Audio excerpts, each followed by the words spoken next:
अस्सलाम वालेकुम जी, welcome back to my YouTube channel.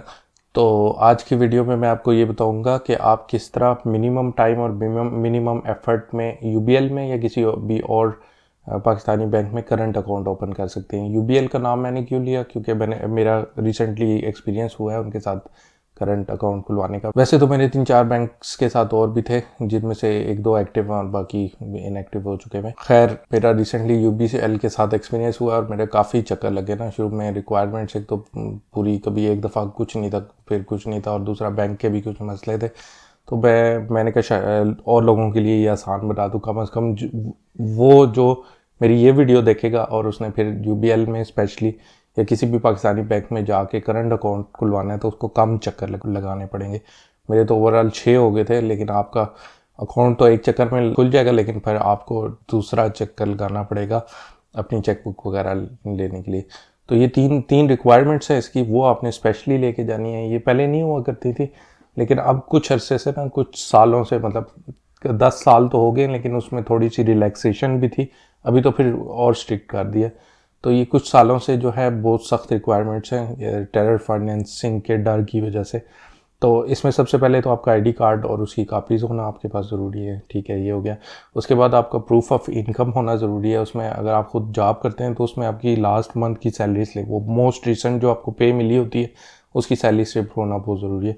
और अगर आप खुद जॉब नहीं करते या खुद आपका कोई बिजनेस नहीं है और उसका कोई प्रूफ ऑफ इनकम नहीं है, तो फिर आपके स्पाउस या पेरेंट्स में से किसी का जो है प्रूफ ऑफ इनकम, जिस इनकम पे आप डिपेंड करते हैं, वो लेके जा सकते हैं और उसके बेस पे भी अकाउंट खुल जाता है। फर्स्ट चीज़ आईडी कार्ड और उसकी कापीज़ जो कि नॉर्मली आपके पास होती हैं। दूसरा प्रूफ ऑफ इनकम, और तीसरी बहुत इंपॉर्टेंट चीज़ बिल, जो कि मैं फर्स्ट टाइम नहीं लेके गया था और उन्होंने फिर मुझे एक और चक्कर लगवाया। इवन यूबीएल वालों ने तो प्रोसेस वो स्टार्ट कर सकते थे, लेकिन प्रोसेस भी स्टार्ट नहीं किया। जी आप बिल लेके आए, उसके बाद हम करेंगे। तो वो गवर्नमेंट की रिक्वायरमेंट है, ये जो भी है, ये 3 चीज़ें, proof of income, ID card की कापीज़ और उसके बाद यूटिलिटी बिल। ये 3 चीज़ें आप लेके जाएंगे तो आपका प्रोसेस इमीडिएटली स्टार्ट हो जाएगा। उसमें वो आपका खुद फॉर्म फिल करते हैं। यूबीएल में तो खुद करते हैं कुछ में, और में अगर ना भी करते हो तो प्राइवेट बैंक्स में वो उनके एम्प्लॉयज़ आपको हेल्प कर देते हैं उसमें करने में। यूबीएल में तो सीधा कंप्यूटर के सामने बिठा के आपको वहीं से जो है वो मैनुअल फॉर्म भी फिल करते हैं, लेकिन उसको एंटर भी कर लेते हैं। प्रोसेस थोड़ा सा उन्होंने टीडीएस बनाया हुआ है। पहले उसको फिल करते रहते हैं पेपर्स पे और फिर कंप्यूटर पे, और काफ़ी टाइम लग जाता है। लेकिन ये कि अगर आप ये 3 रिक्वायरमेंट्स लेके जाएंगे तो उसी चक्कर में आपका फॉर्म भी फिल हो जाएगा, और उसके बाद साथ ही 500 इन्होंने मेरे से इनिशियल जो है वो लिया था डिपॉजिट। अगर आप ये 3 रिक्वायरमेंट साथ लेके गए, साथ ही फॉर्म फिल होगा, साथ ही आपका डिपॉजिट हो जाएगा, और साथ ही आपको बैंक अकाउंट नंबर भी इशू हो जाएगा। ये 4 काम तो हो गए बिल्कुल आपके फर्स्ट चक्कर में। अब आपको घर आके या जो भी एड्रेस दिया है उस पर आपने वेट करना है तकरीबन 10 दिन का। 10 दिन के अंदर, 10 से 12 दिन के अंदर आपके पास एक लेटर आ जाएगा यूबीएल वालों की तरफ से, थैंक यू लेटर आ जाएगा। और उसमें और भी इंफॉर्मेशन होंगी और भी उनके ब्रोशर्स वगैरह होंगे, लेकिन वो थैंक यू लेटर जो है ना, उसमें कुछ लिखा हुआ नहीं था कि आपने अगले चक्कर में लेके आना है, लेकिन वो बड़ा इंपॉर्टेंट है, वो आपने साथ लेके जाना है नेक्स्ट चक्कर में। मैं इसी तरह ले गया तो उन्होंने मुझे चेक बुक तो दे दी, डेबिट कार्ड भी दे दिया, क्योंकि वो मेरे नाम पे आया हुआ था। लेकिन उन्होंने कहा ये तब तक एक्टिवेट नहीं हो सकेगी जब तक आप वो थैंक यू का लेटर हमें ला के नहीं देंगे। ये एक मुझे थोड़ी सी अजीब बात लगी, लेकिन अब आप लोग जो सुन रहे हैं वो वो जो भी आपको मेल में आए ना, चाहे कोई भी बैंक है, आप वो पूरा उठा के ले जाएं। वैसे तो उनको थैंक यू लेटर की कोई ज़रूरत नहीं थी, उस पर जस्ट अकाउंट नंबर ही लिखा हुआ था, जो कि उन्होंने ऑलरेडी बैंक वालों को पता था। लेकिन फिर भी उसकी इवन तस्वीर में लेके गया, लेकिन वो उन्होंने एक्सेप्ट नहीं किया। उनको फिजिकल फॉर्म में वो चाहिए था, और वो लेने के बाद वहाँ से कुछ एंटर करके जो है वो एक्टिव कर देते हैं आपके अकाउंट। फिर 1 दिन के बाद फिर आपने घर से आके उनको कॉल करनी होती है, यूबीएल की हेल्पलाइन पे या किसी भी जो भी बैंक है उसकी हेल्पलाइन पे कॉल करनी होती है, और आपका डेबिट कार्ड और चेक बुक वगैरह एक्टिवेट कर दी जाती हैं, और ताकि वो यूज़ हो सकें। फिर ये जो लास्ट स्टेप है, ये किसी और बैंक का तो मेरे ख्याल नहीं होता, ये थैंक यू वाले उसका यूबीएल का ज़रूर होता है। या फिर अब मुझे मोस्ट रिसेंटली नहीं पता, मैंने मीज़ान बैंक का काफ़ी अर्सा पहले खुलवाया था, क्या पता ये वो जो आपका एड्रेस वगैरह है वो वेरीफाई कर रहे हो कि वो मिल गया लेटर या नहीं। लेकिन अगर ऐसा है तो उनको उस थैंक यू के लेटर में लिख देना चाहिए था कि ये आपने साथ लेके आना है। तो ये उन्होंने नहीं किया हुआ था। अब आप लोगों को पता लग गया, आप ले जाएंगे और आपका एक चक्कर इस तरह भी बच जाएगा। तो 2 चक्रों में आपका पूरा काम हो जाएगा। उसके बाद फिर एडिशनली जब आप कॉल करते हैं अपना कार्ड एक्टिवेट करवाने के लिए यूबीएल की हेल्पलाइन पे, तो उनको आप फिर बता सकते हैं कि मैं इसका मोबाइल बैंकिंग अकाउंट भी खुलवाना चाहता हूँ ताकि मैं इसको वेब से और मोबाइल ऐप से जो है एक्सेस कर सकूँ। तो उसके लिए फिर वो आपकी रिक्वेस्ट ले लेते हैं और अगले दिन तक आपको कॉल आती है, वो फिर आपको हेल्प करके सेटअप करवा देते हैं अकाउंट वगैरह। ये कुछ चीज़ थी कि अगर इससे किसी का फ़ायदा हो सकता है और टाइम बच सकता है तो बड़ी अच्छी बात है।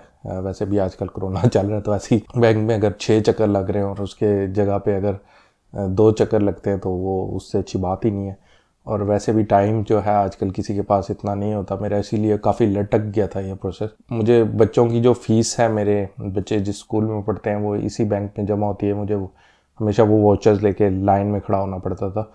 तो मैंने कहा चलो ये बैंक अकाउंट ये भी खुलवा लेते हैं, वरना एज सच कोई मुझे यूबीएल में खुलवाने की ज़रूरत नहीं थी। और भी अच्छे बैंक हैं और अच्छी सर्विसेज डाल रही हैं उनकी। प्रोसेस फिर यही है, आपने वो 3 चीज़ें बिल्कुल कभी नहीं भूलनी, लेके जानी। फर्स्ट यूटिलिटी बिल, इसके अलावा proof of income, ID card और उसकी कापीज।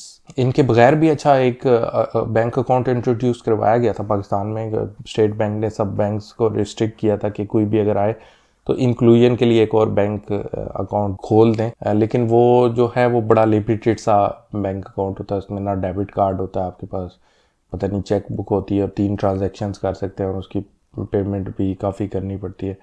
तो कोई ऐसा जिसके का मतलब ना हो सोर्स ऑफ इनकम बिल्कुल ही कोई, तो वो खुलवा सकता है, लेकिन वो रोज़मर्रा की इस तरह ट्रांजैक्शंस के लिए ठीक नहीं है वो अकाउंट। तो प्रॉपर आपको काम करना है, प्रॉपर करंट अकाउंट जो कि आप सही प्रॉपर यूज़ कर सकें, उसके लिए तो यही रिक्वायरमेंट्स है।